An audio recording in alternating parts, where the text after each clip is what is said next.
pagi dan selamat hari Minggu Gereja Every Nation Makassar. Kami mau menyambut setiap Bapak Ibu Saudara-saudari yang baru pertama kali bergabung bersama kami dalam ibadah online ini. Gereja Every Nation ada untuk menghormati Allah dan menjadikan murid. Saya percaya di dalam situasi dan hari-hari ini banyak hal yang terjadi dalam hidup kita. Tapi marilah kita tetap bersukacita melihat kepada Allah kita, amen. Firman-Nya mengatakan bersukacitalah di dalam Tuhan. Sekali lagi kukatakan bersukacitalah, amen. Karena dunia ini tidak akan memberikan sukacita yang kita perlukan. Hanya Tuhan yang adalah sukacita yang sesungguhnya. Bukan hanya untuk hari ini, tetapi untuk hari-hari kita yang akan datang. Amen. Mari kita datang bersama-sama memuji dan menyembah Tuhan dengan hati yang penuh dengan sukacita. Amen.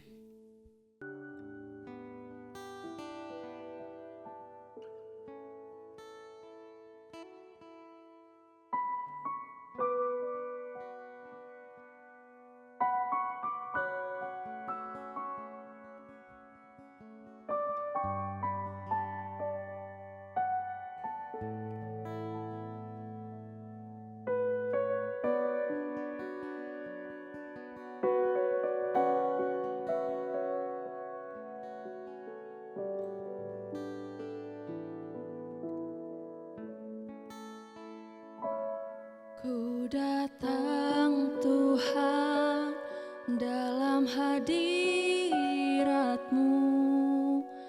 berhiaskan kekudusan.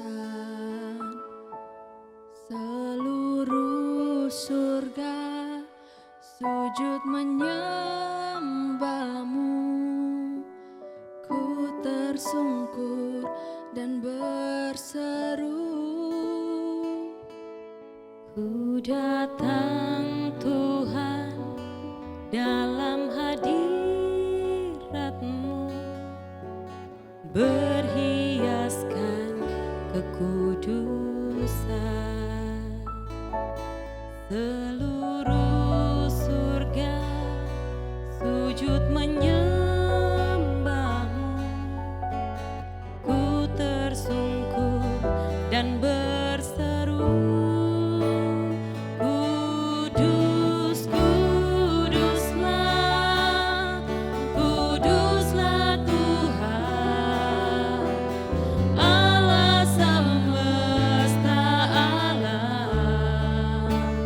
Ku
Surga bumi menyembah Engkau Tuhan. Sebab kudus-kuduslah Engkau. Ditinggikanlah namamu Tuhan. Dimuliakanlah Engkau. Biar surga bumi menyembah Engkau.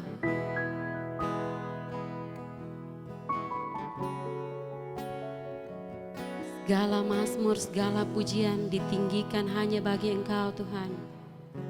Dimuliakanlah Engkau Tuhan.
We exalt you Lord selamanya. We worship you Lord. We worship you God. Kau yang pertama menyentuh hati kami Tuhan.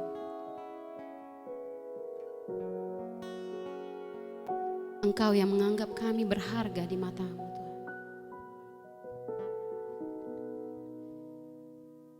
Dan Engkau lebih dari cukup bagi kami. Segala yang kami butuhkan ada di dalam Engkau Tuhan. Ada di dalam Engkau. Kami tidak butuh apa-apa lagi dalam dunia ini Tuhan. Jika Engkau ada bersama dengan kami, semua yang kami perlukan sudah ada Tuhan.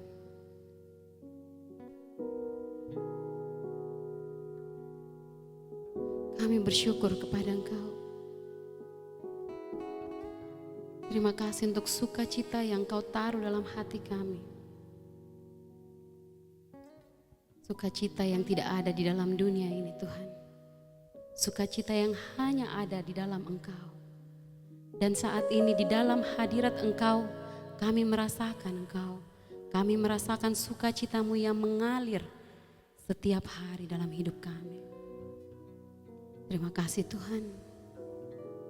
Kami mau bersyukur apapun keadaan dalam hidup kami.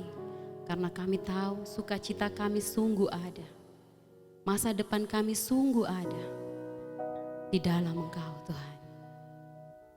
Kami bersyukur kepada Engkau, Allah kami, Raja kami, yang berkuasa dulu, sekarang, dan sampai selama-lama. Segala puji-pujian bagi Engkau, segala kemuliaan bagi Engkau. Di dalam nama Yesus. Amen.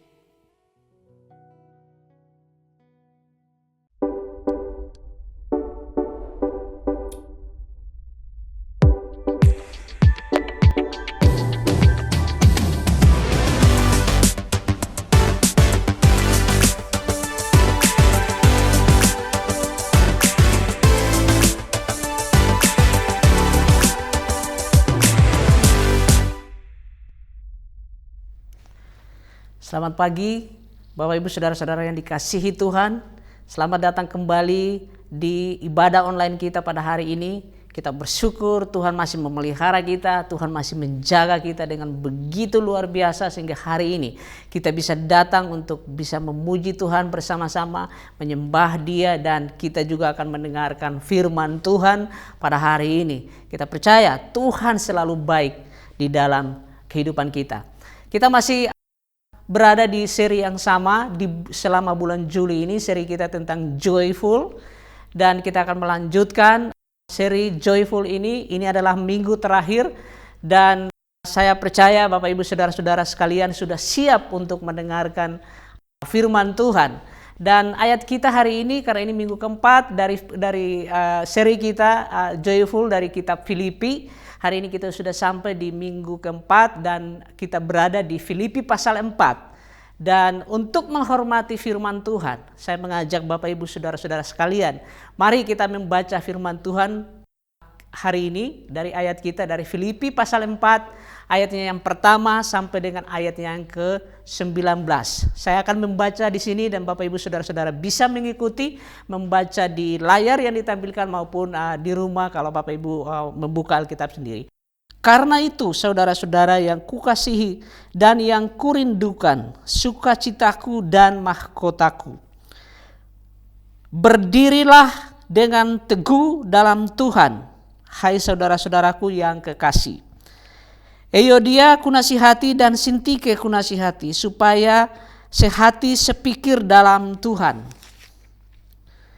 Bahkan kuminta kepadamu juga Sunsugos, temanku yang setia, tolonglah mereka, karena mereka telah berjuang dengan aku dalam pekabaran Injil, bersama-sama dengan Clemens dan kawan-kawanku sekerja yang lain, yang nama-namanya tercantum dalam kitab kehidupan. Bersukacitalah senantiasa dalam Tuhan. Sekali lagi kukatakan, bersukacitalah. Hendaklah kebaikan hatimu diketahui semua orang. Tuhan sudah dekat.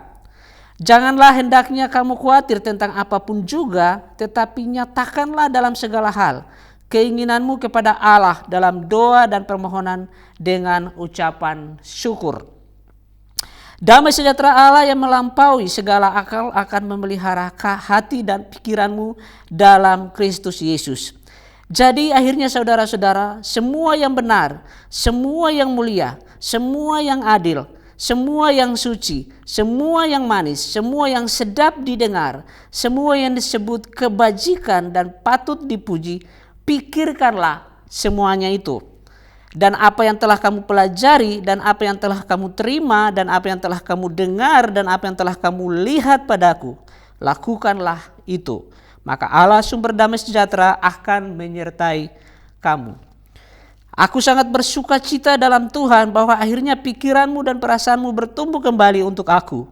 Memang selalu ada perhatianmu, tetapi tidak ada kesempatan bagimu. Kukatakan ini bukanlah karena kekurangan, sebab aku telah belajar mencukupkan diri dalam segala keadaan. Aku tahu apa itu kekurangan dan aku tahu apa itu kelimpahan. Dalam segala hal dan dalam segala perkara, tidak ada sesuatu yang merupakan rahasia bagiku, baik dalam hal kenyang maupun dalam hal kelaparan, baik dalam hal kelimpahan maupun dalam hal kekurangan. Segala perkara dapat kutanggung di dalam Dia yang memberi kekuatan kepadaku. Namun, baik juga perbuatanmu bahwa kamu telah mengambil bagian dalam kesusahanku. Kamu sendiri tahu juga, hai orang-orang Filipi, pada waktu aku baru mulai mengabarkan Injil, ketika aku berangkat dari Makedonia, tidak ada satu jemaat pun yang mengadakan perhitungan hutang dan piutang dengan aku selain daripada kamu. Karena di Tesalonika pun kamu telah 1-2 kali mengirimkan bantuan kepadaku.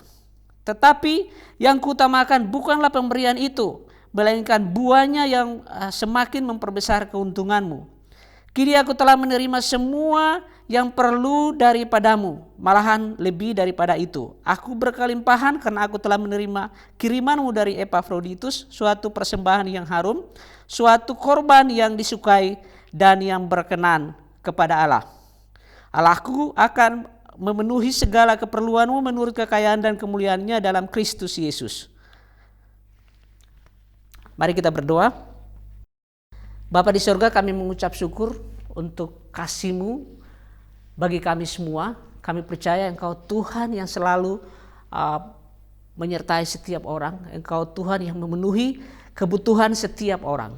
Dan hari ini kami datang di hadapan Engkau. Tuhan, biarlah Engkau menolong setiap daripada kami pada hari ini, agar kami bisa mengerti kebenaran firman-Mu. Kami meminta pertolongan Roh Kudus untuk menuntun kami memahami kebenaran-kebenaran-Mu. Terima kasih Bapa di sorga. Kami mengucap syukur dan berdoa di dalam nama Yesus Kristus. Amin. Baik Bapak Ibu Saudara-saudara sekalian, hari ini kita ada pada minggu keempat dari seri kita Joyful. Kita akan belajar tentang sukacita dan dalam segala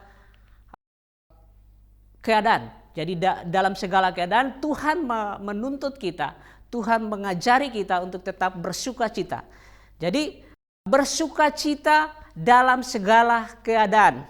Kita tahu kenapa Paulus menulis surat ini untuk jemaat di Filipi. Jemaat di Filipi bagi Paulus adalah dikatakan bahwa jemaat itu adalah sukacitanya dan mahkotanya. Dan Paulus menulis surat ini dari penjara. Ketika dia menulis surat ini, dia menulisnya bukan dari istana, tapi dia menulis dari penjara. Dan dia menulis dan menuntut, mengajarkan jemaat di Filipi untuk bersukacita dalam segala keadaan. Kunci bersukacita dalam segala keadaan adalah bagaimana kita merasa cukup atau merasa puas di dalam kehidupan kita. Itu adalah kunci dari bersukacita di dalam segala keadaan. Ketika kita tidak puas, sebenarnya kita tidak bersukacita di dalam keadaan kita. Ketidakpuasan ini kita bisa lihat beberapa tanda dari ketidakpuasan. Yang pertama adalah selalu ingin lebih dan lebih. Itu adalah ketidakpuasan, berfokus pada yang negatif. Kemudian kita mencoba untuk membuat segala sesuatu itu sempurna. tidak puas terus-menerus di dalam pekerjaan kita, mengeluh, bersungut-sungut, iri dengan apa yang orang lain miliki. Itu adalah ketidakpuasan. Menjadi suka mengkritis, hyperkritis. Kita marah ketika ada hal-hal yang tidak semestinya terjadi di dalam kehidupan kita, itu kita marah. Dan kita kurang bersuka cita di dalam hidup kita. Itu adalah tanda-tanda dari ketidakpuasan. Dan hari ini kita belajar di minggu keempat. Minggu keempat ini merupakan satu kesimpulan bagi seri kita tentang joyful. Bahwa di minggu keempat ini kita akan belajar bahwa sukacita kita itu hanya ada di dalam Kristus, tidak ada di tempat lain. Ini yang akan kita belajar pada hari ini, dan bagaimana agar kita bisa merasa puas. Kita fokus hari ini belajar bersukacita di dalam segala keadaan, dan lebih fokus kepada kita merasa puas, kita merasa cukup di dalam hidup ini. Nah, bagaimana kita merasa cukup atau merasa puas dalam hidup ini? Hari ini kita akan belajar kunci dari merasa cukup atau kunci dari merasa puas. Yang pertama, bagaimana supaya kita bisa merasa puas atau merasa cukup di dalam hidup ini? Yang pertama adalah kita menyadari bahwa Tuhan bersama dengan kita. Dan bagi saya, tidak ada yang lebih luar biasa di dalam hidup ini kecuali Tuhan bersama dengan kita. Wow, ini hal yang luar biasa bahwa Tuhan bersama-sama dengan kita. Kita baca di ayat 4, di sana dikatakan bahwa bersukacitalah senantiasa dalam Tuhan. Sekali lagi kukatakan bersukacitalah. Pertama-tama Paulus mengatakan bahwa bersukacitalah. Ini adalah satu perintah, dan di dalam teks Yunani ini adalah present aktif imperatif. Artinya ini adalah satu kalimat perintah, dan perintah ini harus terus-menerus dan terus-menerus. Kita diperintahkan untuk bersukacita. Jadi Paulus memulai dengan bersukacitalah. Paulus memulai dengan satu perintah bahwa kita bersukacita terus dan terus. Bahkan dikatakan di sana bersukacitalah senantiasa, berarti terus, selalu kita bersukacita. Jadi kita seharusnya selalu dan selalu bersukacita di dalam kehidupan ini.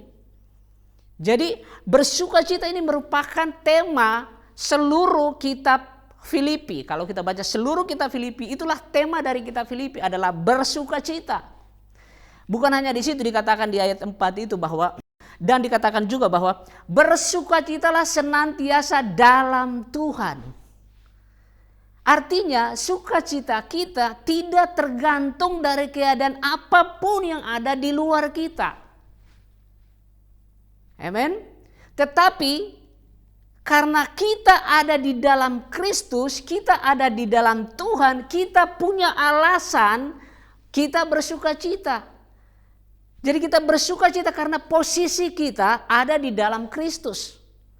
Jadi bukan karena keadaan yang ada di luar kita yang membuat kita bersukacita, tetapi karena kita ada di dalam Kristus, posisi kita ada di dalam Kristus. Inilah alasan kenapa kita bersukacita.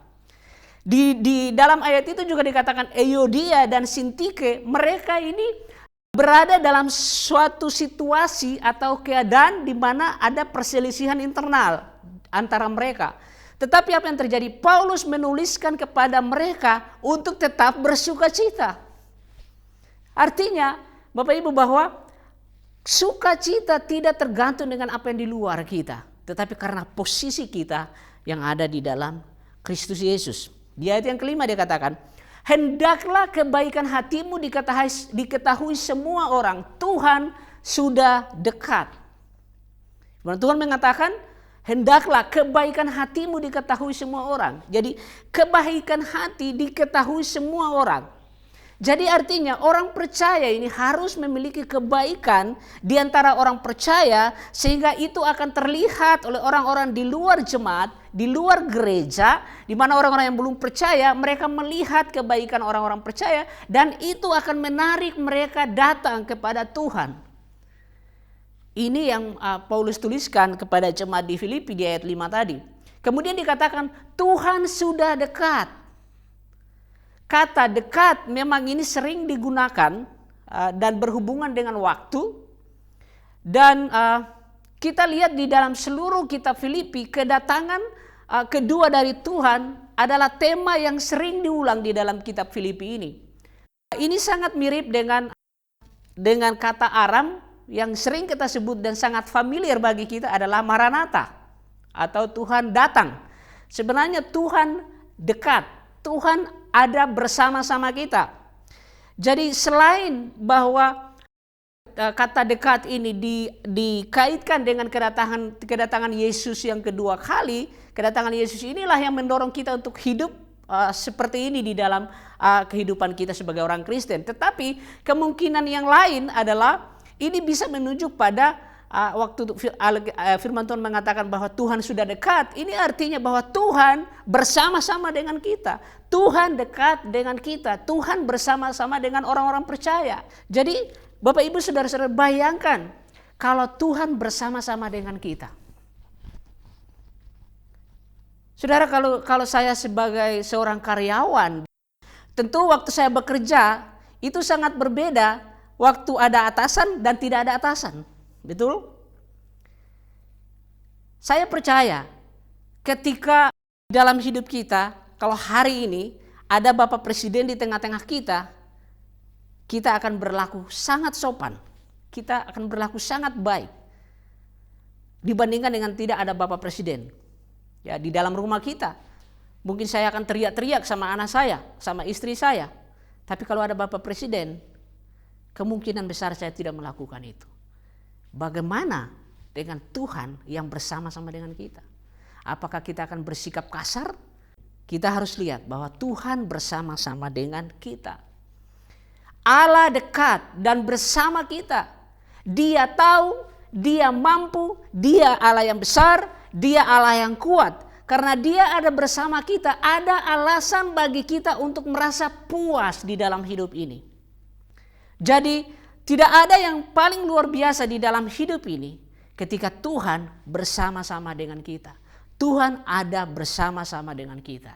Oke. Yang kedua, jadi yang pertama kita harus menyadari bahwa Tuhan bersama-sama dengan kita. Yang kedua, mulai belajar bersyukur dalam segala keadaan. Di ayat 6, di sana dikatakan, janganlah hendaknya kamu khawatir tentang apapun juga, tetapi nyatakanlah dalam segala hal keinginanmu kepada Allah dalam doa dan permohonan dengan ucapan syukur. Dikatakan janganlah hendaknya kamu khawatir tentang apapun juga. Bapak Ibu Saudara-saudara yang dikasihi Tuhan, khawatir bukan merupakan karakteristik yang sesuai dengan kehidupan orang-orang percaya. Harusnya tidak ada yang bisa mengkhawatirkan orang percaya. Itu harusnya yang terjadi di dalam kehidupan kita. Dan Bapak Ibu Saudara-saudari, musuh besar sukacita adalah kekhawatiran. Kekhawatiran adalah musuh besar dari sukacita. Kekhawatiran adalah musuh besar dari damai sejahtera. Kemudian firman Tuhan melanjutkan, nyatakanlah dalam segala hal keinginanmu kepada Allah. Tuhan tahu apa yang dibutuhkan tanpa saudara minta. Tuhan tahu apa yang saudara butuhkan, tetapi Dia menginginkan persekutuan dan kepercayaan itu terlibat di dalam doa. Itu kenapa kita berdoa. Karena Tuhan menginginkan persekutuan, Tuhan menginginkan kepercayaan. Kemudian dilanjutkan dalam doa dan permohonan dengan ucapan syukur. Inilah jawaban atau kunci untuk kekhawatiran, yaitu doa dengan ucapan syukur. Wow. Di dalam 1 Tesalonika 5 ayat yang ke-18 firman Tuhan mengatakan, mengucap syukurlah dalam segala hal, sebab itulah yang dikehendaki Allah di dalam Kristus bagi kamu. Bapak Ibu Saudara-saudara yang dikasihi Tuhan, di saat pandemi sekarang ini, kalau kita masuk mall, kita masuk sekolah, atau kita masuk di kantor manapun, dimanapun kita pergi, di tempat-tempat tertentu, atau kita mau naik pesawat, kita di bandara, kita selalu dites suhu. Tes dulu suhu badan, dicek dulu. bagaimana suhu badan kita. Jadi kita selalu dites suhu kita dengan termometer. Bapak Ibu saudara-saudari, rasa bersyukur adalah termometer kesehatan rohani kita. Bagaimana kita mengukur kesehatan rohani kita adalah dengan ucapan syukur.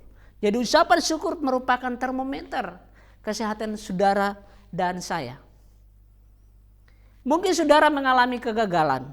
Ya, ada kegagalan. Mungkin hari ini saudara gagal, belum punya rumah mungkin, belum punya anak, belum punya pasangan hidup, belum punya pekerjaan yang tetap. Bapak Ibu saudara-saudari, harusnya itu semua tidak menghalangi kita untuk hidup tetap bersyukur di hadapan Tuhan. Tuhan menginginkan kita selalu bersyukur dalam setiap keadaan kita. Memang kita harus akui bahwa kita sulit bersukacita di masa-masa yang sukar. Tetapi di tengah itu kita harus belajar untuk bersyukur. Pada bagian kedua ini kita belajar. Kita harus mau belajar, memulai untuk belajar bersyukur di dalam setiap keadaan. Jadi ucapan syukur ini akan menjaga sukacita kita. Ucapan syukur ini akan menjaga sukacita Bapak Ibu saudara-saudari. Karena itu kita harus selalu mau belajar untuk bersyukur dalam setiap keadaan. Kita masuk yang keempat. Kita akan masuk yang ketiga. Yang ketiga adalah melatih pikiran kita untuk memikirkan yang benar. Di ayat 8 dikatakan di sana. Jadi akhirnya saudara-saudara, semua yang benar, semua yang mulia, semua yang adil, semua yang suci, semua yang manis, semua yang sedap didengar, semua yang disebut kebajikan dan patut dipuji, pikirkanlah semuanya itu. Sebagai orang-orang percaya, kita dituntut untuk melatih pikiran kita untuk memikirkan yang benar. Dikatakan situ, pikirkanlah semua yang benar. Ini adalah lawan dari kebohongan. Namun juga ini merupakan sebuah gaya hidup dari kehidupan orang-orang percaya. Kehidupan orang-orang percaya harus menjadi gaya hidup. Kehidupan orang percaya adalah hidup di dalam kebenaran. Kemudian semua yang mulia. Yang mulia ini berarti juga yang bermanfaat. Istilah ini sering digunakan oleh para pemimpin di dalam Alkitab dan disebut orang-orang yang harus hidup bermartabat di dalam 1 Timotius 3 ayat 8, ayat 11 dan juga di dalam Titus pasal 2. Di sana kita temukan orang-orang sebagai pemimpin, orang-orang penatua, orang-orang yang menggembalakan, mereka harus hidup bermartabat. Tidak hidup sembarangan. Kemudian dikatakan semua yang adil. Nah, adil dalam perjanjian lama, istilah Ibrani untuk adil ini adalah berasal dari kata buluh pengukur. Dan ini menunjuk pada sifat Allah sebagai standar untuk menghakimi manusia. Ini bukan berarti bahwa manusia bisa benar dengan sempurna, sempurna benar dengan usaha sendiri. Tetapi Allah yang telah dengan cuma-cuma telah memberikan, memperhitungkan kebenaran itu kepada orang percaya. Jadi bukan semata-mata usaha kita dan kita bisa sempurna menjadi benar, tetapi Allah lah yang mengerjakan, Allah lah yang mengaruniakan itu kepada kita. Dan kemudian dikatakan di situ semua yang suci. Suci ini digunakan dalam pengertian kemurnian moral. Jadi memang sebagai orang-orang percaya kita harus memiliki kemurnian moral. Kita bisa lihat itu di dalam 1 Yohanes pasal 3 ayat 3. Kemudian dikatakan semua yang manis. Istilah ini hanya digunakan di sini di dalam perjanjian baru. Ini berarti memuaskan atau menyenangkan. Semua yang manis artinya memuaskan, menyenangkan. Kemudian dikatakan semua yang disebut kebajikan. Ini menuju pada melakukan sesuatu dengan baik. Kebajikan adalah melakukan sesuatu dengan baik atau kita melakukan kebaikan, kebajikan. Kemudian patut dipuji. Patut dipuji berarti yang telah disetujui, sesuatu yang telah disetujui baik oleh Allah maupun manusia, dan ini menjadi diterima secara sosial atau budaya untuk tujuan menarik orang-orang lain kepada Allah sendiri. Dan firman Tuhan mengatakan pikirkanlah semua itu. Jadi kita harus memikirkan semua ini. Ketika kita memikirkan semua ini bisa membentuk pikiran dan hidup kita ke depan. Makanya firman Tuhan mengatakan kita pikirkan semuanya itu, memikirkan semua itu yang seperti firman Tuhan katakan tadi. Dan Allah akan melakukan bagiannya dalam kehidupan orang-orang percaya melalui kasih karunia yang telah Dia sediakan. Jadi Bapak Ibu saudara-saudara yang dikasihi Tuhan Yesus Kristus, merasa cukup ada ketika kita berada pada pikiran yang benar. Karena itu kita harus melatih diri kita, melatih pikiran kita untuk memikirkan hal-hal yang benar di dalam kehidupan kita. Jadi berpikir benar ini akan memimpin kita kepada hidup yang benar. Betapa pentingnya kita berpikir benar. Karena berpikir benar ini akan membawa kita kepada suatu kehidupan yang benar juga. Okay. Di dalam Roma, karena itu di dalam Roma 12 pasal 12 ayat 2 firman Tuhan mengatakan, janganlah kamu menjadi serupa dengan dunia ini, tetapi berubahlah oleh pembaharuan budimu sehingga kamu dapat membedakan manakah kehendak Allah, apa yang baik, yang berkenan kepada Allah dan yang sempurna. Karena itu kita harus berubah cara berpikir kita. Kita harus selalu memikirkan apa yang benar. Bukan kita memikirkan apa yang negatif, apa yang tidak baik. Kita harus berpikir apa yang benar. Selalu memikirkan apa yang benar. Alkitab mengatakan, seperti apa dia berpikir, seperti itulah dia. Jadi pikiran kita akan menentukan bagaimana kita akan hidup. Amin. Pertanyaannya adalah, apa yang kita lakukan hari ini untuk melatih pikiran kita? Ini pertanyaan penting bagi kita. Apa yang kita lakukan hari ini untuk melatih pikiran kita? Amin. Kita harus melatih pikiran kita untuk memikirkan yang benar. Yang keempat, menolak membandingkan situasi kita dengan orang lain. Ini yang sering kita lakukan. Kita selalu membandingkan keadaan yang kita alami, situasi kita dengan orang lain. Di ayat 10 firman Tuhan mengatakan, aku sangat bersuka cita dalam Tuhan bahwa akhirnya pikiranmu dan perasaanmu bertumbuh kembali untuk aku. Memang selalu ada perhatianmu, tetapi tidak ada kesempatan bagimu. Paulus mengatakan, aku sangat bersuka cita. Paulus sangat menghargai bantuan dari gereja, khususnya Filipi, ya, jemaat di Filipi, baik dalam bentuk uang, perhatian mereka, doa mereka, bahkan ketika mengirimkan Epafroditus. Paulus sangat bersuka cita untuk hal itu. Kemudian di ayat 11, kukatakan ini bukanlah karena kekurangan, sebab aku telah belajar mencukupkan diri dalam segala keadaan. Dikatakan, aku telah belajar mencukupkan diri dalam segala keadaan. Ini bukan berarti Paulus memenuhi semua kebutuhannya dan merasa cukup. Bukan. Paulus sebenarnya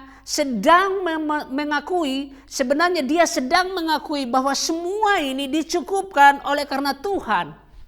Bagaimana Tuhan Yesus mencukupkan itu di dalam kehidupannya. Jadi bukan semata-mata kekuatan atau kemampuan Paulus. Nah, Bapak Ibu saudara-saudari, sukacita tidak berhubungan dengan keadaan, tetapi dengan pribadi dan karya Kristus. Jadi ketika kita memiliki pribadi Kristus, ketika kita hidup di dalam Kristus, kita percaya bahwa karya Kristus akan nyata di dalam kehidupan kita. Jadi sekali lagi, sukacita kita tidak berhubungan dengan keadaan di luar kita. Tetapi ini sangat berhubungan dengan satu pribadi dan karyanya, yaitu Yesus Kristus. Di ayat 12, Paulus kemudian melanjutkan, aku tahu apa itu kekurangan dan aku tahu apa itu kelimpahan. dalam segala hal dan dalam segala perkara tidak ada sesuatu yang merupakan rahasia bagiku. Baik dalam hal kenyang maupun dalam hal kelaparan, baik dalam hal kelimpahan maupun dalam hal kekurangan. Paulus tidak membandingkan dirinya dengan situasi orang lain. Dia mengatakan, aku tahu apa itu kekurangan dan aku tahu apa itu kelimpahan. Paulus tidak membandingkan dengan orang lain, keadaannya dengan orang lain. Karena itu dia mengatakan, aku tahu apa itu kekurangan dan aku tahu apa itu kelimpahan. Paulus sebenarnya merasa puas. Merasa puas. Dia menolak membandingkan situasi atau keadaannya dengan orang lain. Dia merasa puas. Bapak Ibu Saudara-saudara, ada dua bahaya yang dihadapi orang percaya dalam gaya hidup, yaitu kemiskinan dan juga kekayaan. Ibu bisa lihat di dalam Amsal 30 ayat 7 sampai dengan ayat yang ke-9. Bahayanya adalah bahwa oleh kemiskinan orang bisa saja menjadi putus asa dengan Allah. Dan dengan harta seseorang bisa saja terpisah dari Allah. Ini dua bahaya yang harus kita hindari. Karena itu Paulus mengatakan, aku tahu apa itu kekurangan, aku tahu apa itu kelimpahan. Dia merasa puas dengan keadaannya dan dia tidak membandingkan keadaannya dengan keadaan orang lain atau situasi orang lain. Dia memang merasa puas. Di ayat 13, segala perkara dapat kutanggung di dalam Dia yang memberi kekuatan kepadaku. Paulus mengatakan segala perkara dapat kutanggung di dalam Dia yang memberi kekuatan kepadaku. Sepertinya Paulus mengatakan saya dapat melakukan apapun. Seperti itu kira-kira Paulus mengatakan. Tapi kita harus lihat bahwa tetapi kita harus melihat konteksnya. Konteksnya adalah Paulus sebenarnya ada di penjara ketika dia menulis surat ini. Ketika dia mengatakan tetap bersuka cita. Dia sebenarnya ada di dalam penjara. Karena itu Bapak Ibu Saudara-saudari, apapun keadaan kita, seperti apapun itu, kita akan menolak untuk membandingkan keadaan kita dengan keadaan orang lain. Allah selalu bersama kita di sana dalam setiap situasi kita. Situasi apapun yang kita alami hari ini, keadaan apapun yang sedang kita alami, Allah selalu ada di sana bersama saudara dan saya dalam setiap situasi saudara. Karena itu kita harus tetap percaya kepada Dia.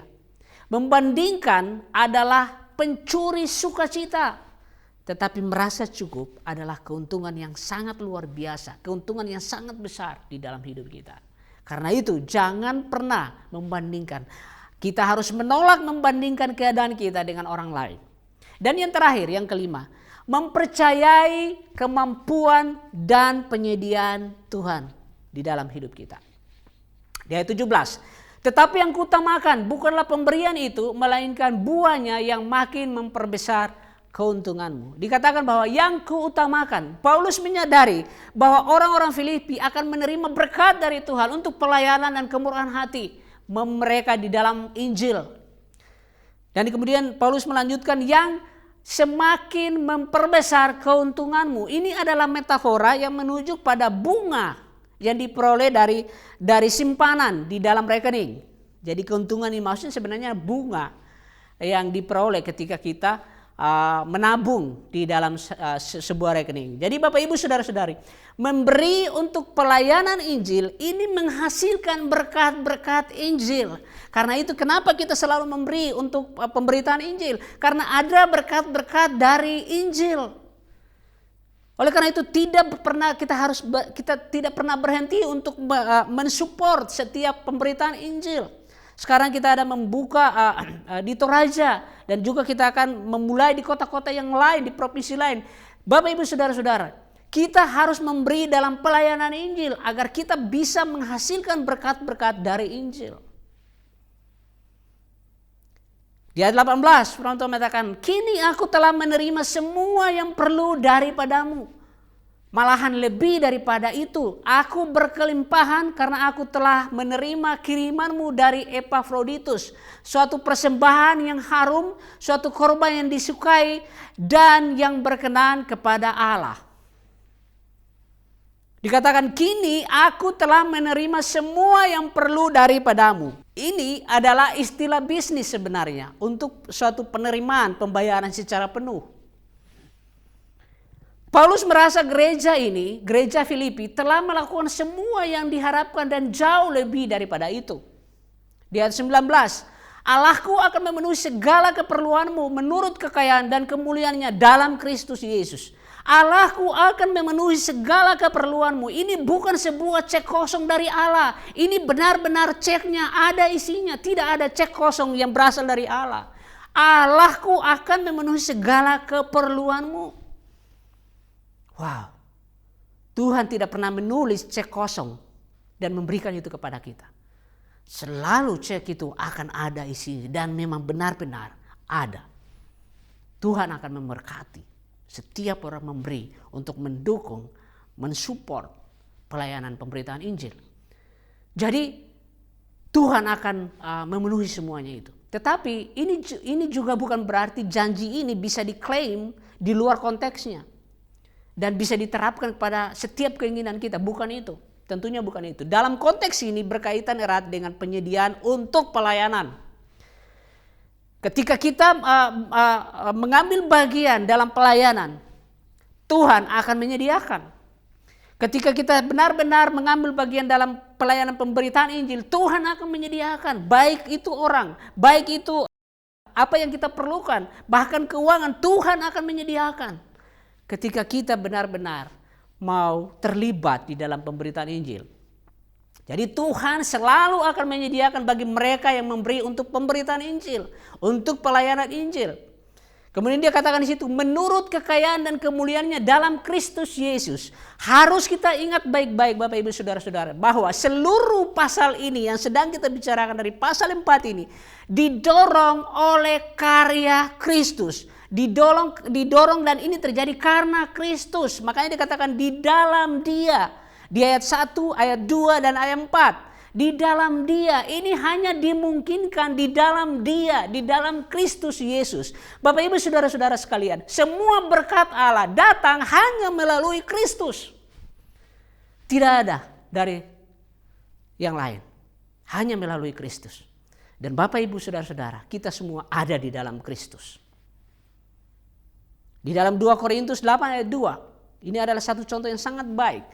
Selagi dicobai dengan berat dalam pelbagai penderitaan, sukacita mereka meluap, dan meskipun mereka sangat miskin, namun mereka kaya dalam kemurahan. Ini adalah jemaat-jemaat di Makedonia. Jemaat-jemaat di Makedonia adalah salah satu contoh yang sangat baik. Mereka memberi meskipun mereka sangat miskin, firman Tuhan mengatakan. Tapi mereka memberi. Mereka kaya dalam kemurahan. Itu adalah salah satu contoh yang baik. Gereja, jemaat, kita harus bisa mensupport pelayanan Injil. Mari kita mempercayai kemampuan dan penyediaan Tuhan di dalam hidup kita. Mari kita percaya kepada kemampuan Tuhan dan penyediaan Tuhan bagi kita semua. Terutama dalam pemberitaan Injilnya. Amen. Jadi kita sudah belajar hari ini. Yang pertama, bagaimana supaya kita bisa bersukacita dalam segala keadaan? Itu hanya dimungkinkan ketika kita merasa puas, merasa cukup di dalam hidup ini. Dan apa kunci dari merasa cukup, merasa puas? Tadi kita sudah belajar ada 5 hal kunci dari merasa puas atau merasa cukup dalam hidup ini. Yang pertama, menyadari Tuhan bersama kita. Yang kedua, kita mulai belajar bersyukur dalam segala keadaan. Dan yang ketiga, kita melatih pikiran kita untuk memikirkan yang benar. Yang keempat, kita menolak membandingkan situasi atau keadaan kita dengan orang lain. Dan yang kelima, kita mempercayai kemampuan dan penyediaan Tuhan bagi kita. Mari kita berdoa. Bapa di surga, kami mengucap syukur. Terima kasih untuk hari ini. Segala hormat dan syukur kami berikan bagi Engkau. Kami telah belajar di dalam hidup ini bahwa kami harus merasa cukup. Kami harus merasa puas di dalam kehidupan kami. Biarlah kami bisa menyadari bahwa Tuhan bersama-sama dengan kami. Tuhan dekat kepada kami. Dan biar dalam hidup ini kami mulai belajar dan belajar bersyukur dalam setiap keadaan. Kami berdoa di dalam nama Yesus Kristus. Biarlah kami juga bisa melatih pikiran kami untuk selalu memikirkan apa yang benar. Ajar kami supaya kami bisa melatih pikiran kami memikirkan hal-hal yang benar. Kami juga diajar untuk bisa menolak, membandingkan situasi kami, keadaan kami dengan orang lain. Dan biarlah kami semua bisa mempercayai kemampuan dan penyediaan Tuhan di dalam kehidupan kami semua. Terima kasih Bapa di surga, kami bersyukur dan berdoa di dalam nama Yesus Kristus. Amin. Baik Bapak Ibu saudara-saudara sekalian, kita akan memberikan persembahan dan saya percaya seperti tadi kita sudah belajar bahwa kita harus belajar untuk mempercayai kemampuan dan penyediaan Tuhan di dalam hidup kita. Kita memberikan persembahan yang kita berikan, semua ini akan dipakai untuk pelayanan pemberitaan Injil, untuk dipakai untuk pelebaran kerajaan Allah.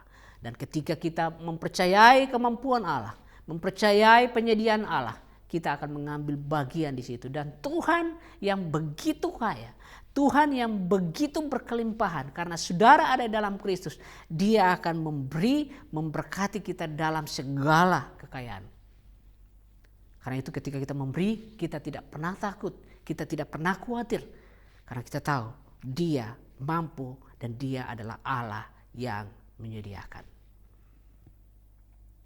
Kita akan memulai ini, merintis jemaat di Toraja. Dan kita akan memulai di kota-kota lain, di provinsi lain. Khususnya di Indonesia bagian timur kita akan memulai. Bagaimana kita akan merintis gereja, merintis jemaat. Karena itu mari kita mengambil bagian dalam pelayanan pemberitaan Injil. Kita bisa melakukan 3 hal untuk terlibat dalam pemberitaan Injil. Yang pertama adalah daya. Kita harus pergi memang. Kalau kita tidak bisa pergi, kita bisa memberikan doa. Kalau kita juga tidak bisa memberi doa, kita bisa memberi dana. 3 hal ini yang bisa kita lakukan untuk mensupport pelayanan pemberitaan firman Tuhan, pelebaran kerajaan Allah. Dan Bapak Ibu saudara-saudara sekalian punya peluang untuk itu. Jadi mari kita mengambil bagian di dalam pelayanan pemberitaan Injil ini. Bukan hanya itu, kita juga akan menolong orang-orang miskin, orang-orang yang juga harus mendapatkan berkat dari Allah. Orang-orang yang tidak mampu, kita akan mensupport, menolong mereka. Jadi Bapak Ibu yang tergerak hatinya untuk itu, Bapak Ibu bisa mentransfer ke nomor rekening yang akan ditampilkan untuk misi dan untuk tanggung jawab kita sebagai gereja, tanggung jawab sosial kita sebagai gereja. Kita juga akan menolong orang-orang yang tidak mampu. Bapak Ibu bisa mentransfer ke rekening tersebut untuk mengambil bagian. Mari kita sama-sama mengambil bagian dalam pelayanan pemberitaan Injil ini. Mari kita berdoa. Bapa di sorga, terima kasih untuk berkat-berkat-Mu yang Engkau telah sediakan di dalam Kristus Yesus. Dan kami semua ada di dalam Kristus Yesus. Karena itu kami berdoa di dalam nama Yesus Kristus. Hari ini kami akan memberi untuk mensupport pelayanan pemberitaan Injil. Kami berdoa untuk setiap hati yang memberi. Biarlah Tuhanlah yang melihat mereka. Dan Tuhanlah yang akan melimpahi mereka dengan berkat-berkat yang ada di dalam Kristus Yesus. Terima kasih Tuhan. Kami berdoa untuk offering, perpuluhan, janji iman, persembahan khusus kami. Biarlah ini diberkati untuk memberkati orang-orang lain. Kami bersyukur dan berdoa di dalam nama Yesus Kristus. Amin. Selamat memberi, Tuhan memberkati.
Baik, Bapak Ibu Saudara-saudara sekalian, kita akan menerima berkat dari Allah.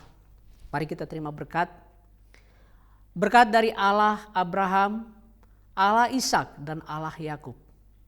Dan oleh pertolongan Roh Kudus, kiranya menyertai kita hari ini, seterusnya, sampai selama-lamanya. Di dalam nama Yesus Kristus.